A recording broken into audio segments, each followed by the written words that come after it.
You had a question about mud.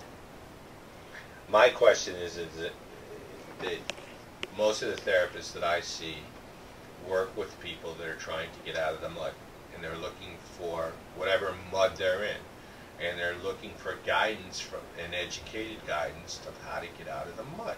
Obviously, if they're talking, bringing it in, like if it was mud, then I would say, have you ever been in mud before?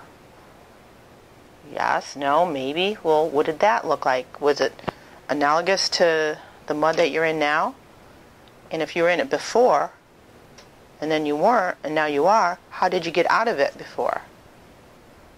And tap into those strengths, because everybody has it in themselves. They just lose sight of it because they're not focused.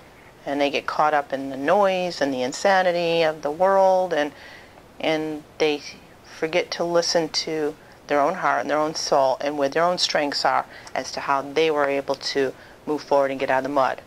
Insanity is when you go get out of the mud and then you go back into the mud, because you have the choice not to go back in the mud since you already know what it looks like. So my question to you is this: is the mud real?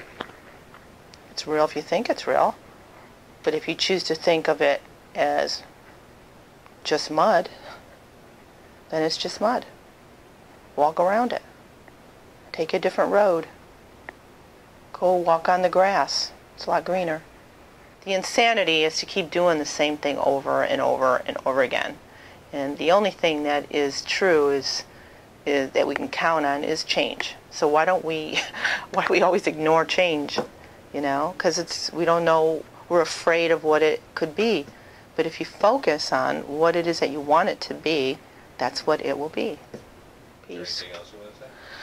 No, thank you for this opportunity, for allowing me to speak on conversations and subjects that are probably a little difficult to understand sometimes, but we all have that grace within us to be able to do it. We just have to tap into it.